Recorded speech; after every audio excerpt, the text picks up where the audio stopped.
Assalamualaikum warahmatullahi wabarakatuh. Selamat pagi anak-anak. Kita bertemu lagi untuk belajar bersama mata pelajaran matematika. Pagi ini kita akan mempelajari lanjutan dari materi kemarin tentang tabung, kerucut, dan bulan ya.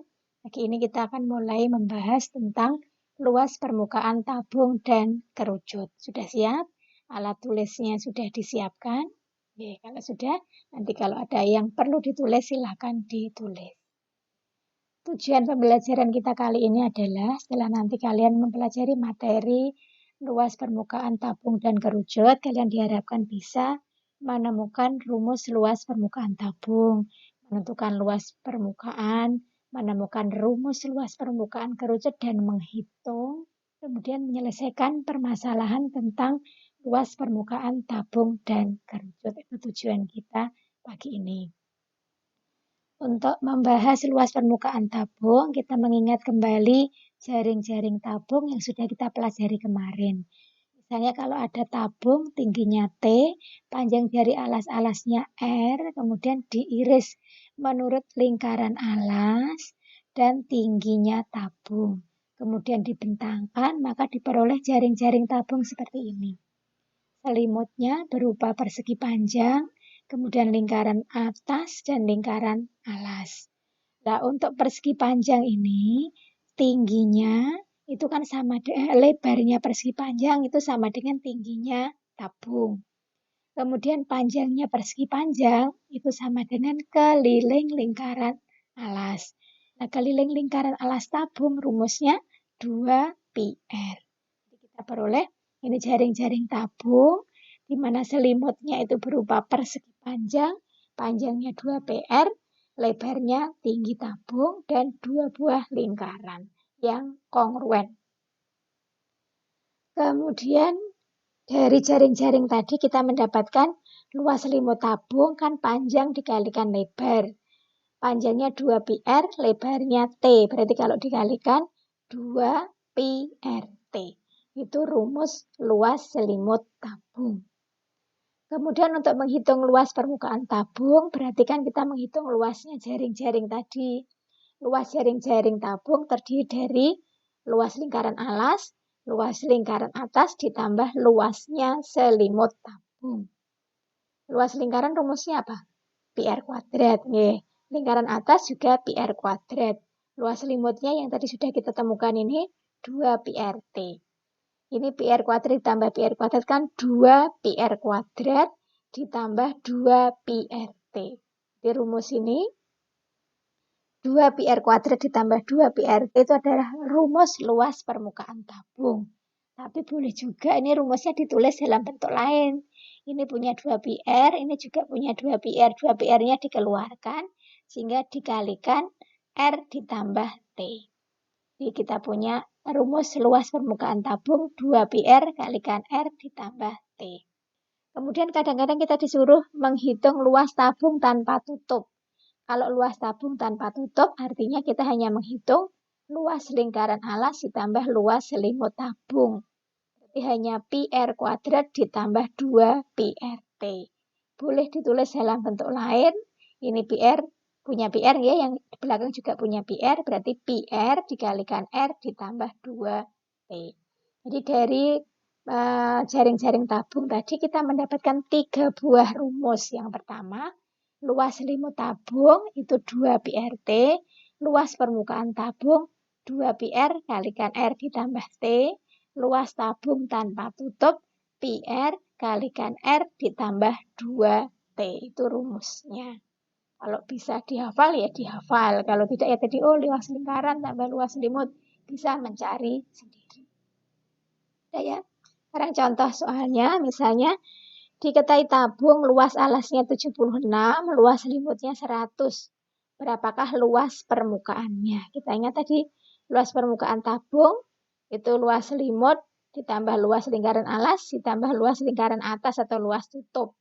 Masing-masing lingkaran luasnya 76, luas selimutnya 100, berarti tinggal tambahkan aja 100 tambah 76 tambah 76.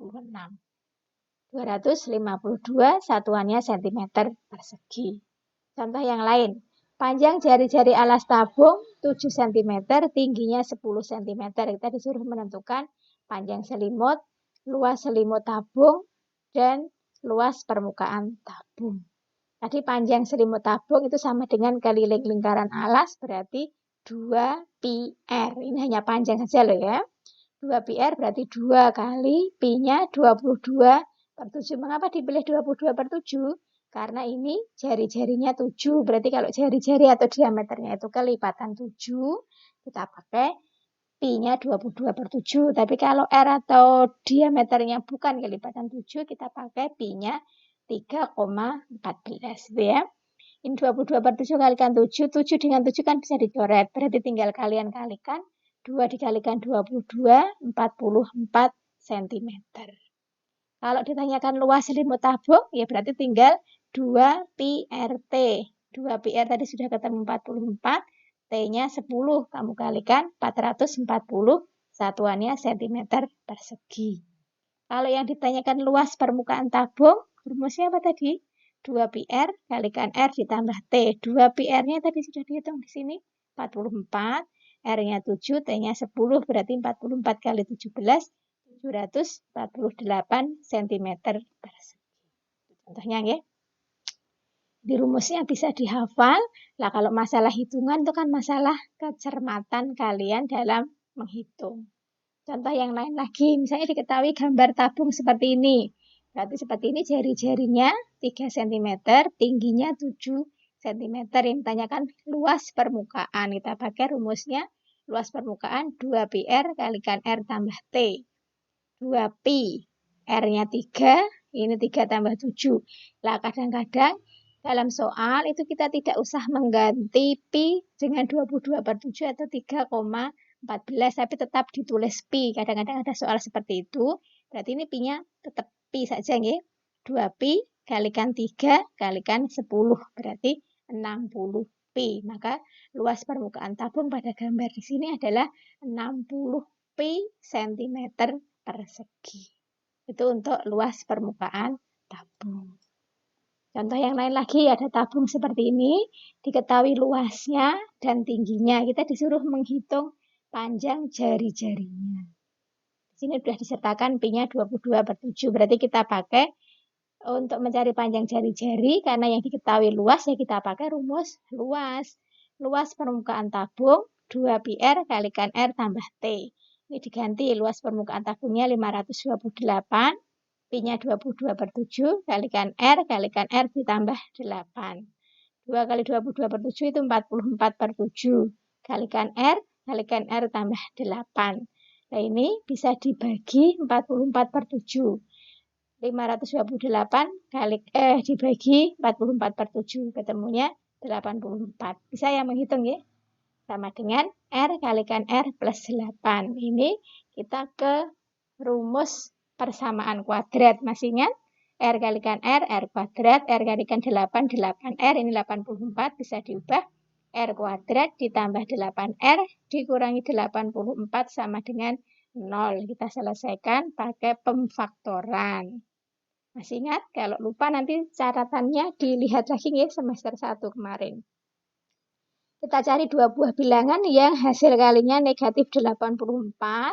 Kalau ditambahkan 8, ini ketemu bilangannya 14 dan negatif 6. Kita masukkan di sini. R tambah 14 dengan R kurangi 6 sama dengan 0. Itu artinya yang depan sama dengan 0 atau yang belakang sama dengan 0. Kalau yang depan sama dengan 0, ketemu R-nya negatif 14. Tidak dipakai. Kenapa tidak dipakai? Panjang jari-jari kan tidak mungkin bernilai negatif. Jadi kita pilih R-nya yang 6. Karena R-nya 6 berarti panjang jari-jari lingkaran alas tabung di sini adalah 6 cm. Gitu ya.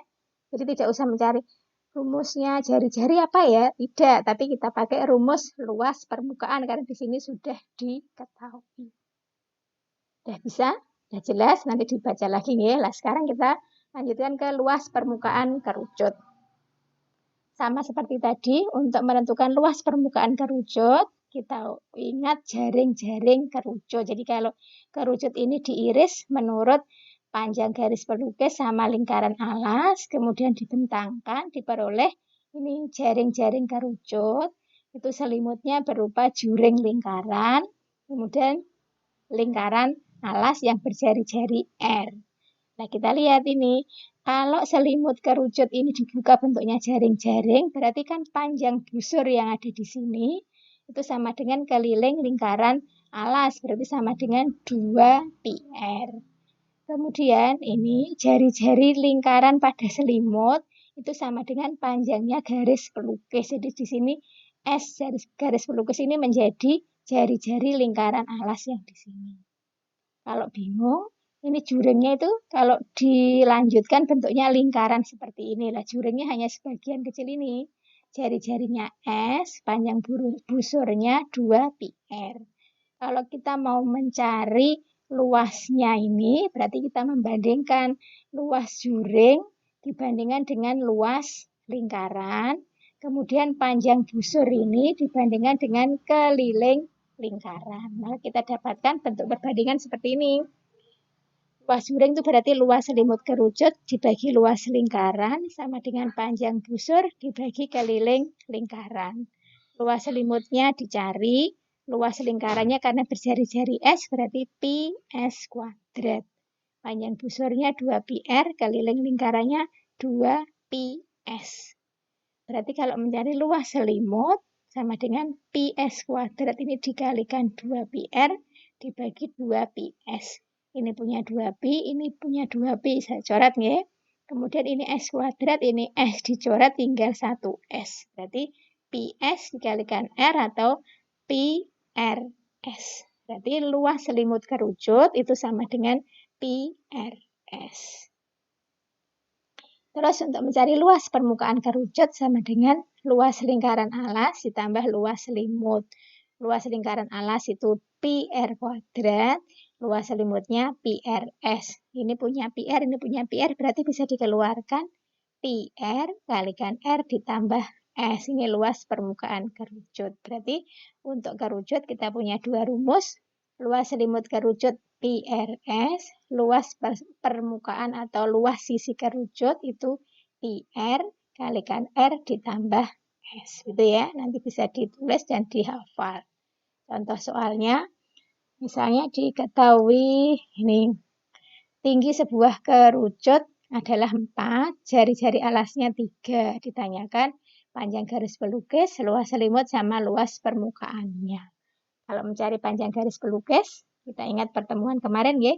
S kuadrat sama dengan T kuadrat ditambah R kuadrat. T-nya 4, R-nya 3 dimasukkan di sini. S kuadrat 25 berarti S-nya 5. Maka panjang garis pelukisnya 5 cm. Untuk mencari luas selimut, rumusnya tadi PRS. Masukkan saja. Karena ini R-nya, S-nya bukan kelipatan 7, kita pakai Pi-nya 3,14. Kalikan R-nya 3, kalikan S-nya 5. Dikalikan, temunya 47,1. Jadi luas selimutnya 47,1 cm persegi. Kemudian untuk luas selimut kerucut, kita masukkan rumusnya tadi. PR kalikan R ditambah S. 3,14 kalikan 3. Kalikan yang dalam kurung ini 3 tambah 5. Berarti 3,14 kali 24. 75,36. Jadi luas permukaan kerucutnya 75,36 cm persegi. Contoh satu lagi. Maaf ya, ini contoh yang kedua. Sebuah kerucut dibentuk dari selembar karton berbentuk 3/4 lingkaran, jari-jarinya 12 cm. Hitunglah panjang jari-jari alas kerucut dan tinggi kerucut. Berarti kalau misalnya digambar, ini 3/4 lingkaran dengan jari-jari 12. Ini kan tinggal ditekuk saja sehingga menjadi bentuk kerucut seperti ini. Maka 12-nya di sini menjadi panjang garis pelukis. Yang dicari R yang di sini. Nah, untuk mencari panjang jari-jari alas kerucut, kita misalkan yang jari-jari karton itu R1, jari-jari lingkaran alas kerucutnya R2. Kemudian R1 ini nilainya sama dengan panjang garis pelukis atau S. Jadi kita gunakan ini panjang busur pada karton, jadi yang ini sama dengan keliling lingkaran alas kerucut. Panjang busurnya karena 3/4 ya 3/4 kalikan 2 pi R. R-nya R1. Kemudian keliling lingkaran kerucut, lingkaran alas kerucut 2 pi R tapi R-nya R2. Ini ada 2 pi, ini juga 2 pi, berarti bisa kita coret. Tinggal 3/4 kali R1 sama dengan R2. Nah, R1-nya kan 12 kalikan 3/4 kali 12 itu 9. Maka R2-nya ketemu 9, berarti jari-jari lingkaran alas kerucut yang terbentuk adalah 9 cm. Kemudian mencari tinggi kerucutnya kita gunakan persamaan tadi. S kuadrat sama dengan T kuadrat tambah R kuadrat. S-nya 12, R-nya 9. Masukkan di sini. Kamu T kuadratnya 144 dikurangi 81 itu 63. T-nya akar 63. Kalau disederhanakan, ini 9 kali 7 akarnya 9, 3. Berarti T-nya 3 akar 7 cm. Itu ya. Satu lagi. Suatu kerucut memiliki jari-jari alas 7 cm, luas selimutnya 550 cm persegi, pi-nya 22/7. Tentukan panjang garis pelukis, tinggi kerucut, dan luas permukaan kerucut. Ini kerucut R-nya 7, luas selimutnya 550, pi-nya 22/7. Berarti kalau mencari S, kita gunakan luas selimut kerucut yang rumusnya pi RS. Masukkan ya. Luas selimutnya 550, pi-nya 22/7, R-nya 7 kalikan S. Ini kan bisa dicoret. 22 kalikan S sama dengan 550, berarti S-nya 550 dibagi 22 atau 25 cm. Tingginya kerucut seperti tadi, gunakan persamaan S kuadrat sama dengan T kuadrat ditambah R kuadrat. Dicari, ketemu T-nya akar 576 atau 24. Jadi tingginya kerucut 24. Berarti luas permukaan kerucutnya pi R kalikan R ditambah S ya 22/7 kali 7 kalikan 7 ditambah 25. 22/7 kali 32 ini dicoret. 22 kali 32 704. Berarti luas permukaan kerucutnya 704 cm persegi. Bisa ya? Jadi mungkin perhitungannya agak susah, tapi kalau kalian coba terus nanti lama-lama jadi bisa. Terima kasih. Selamat belajar. Semoga yang kita pelajari hari ini bermanfaat dan jangan lupa terus berdoa semoga kita diberi kemudahan dan pandemi segera berakhir. Terima kasih. Assalamualaikum warahmatullahi wabarakatuh.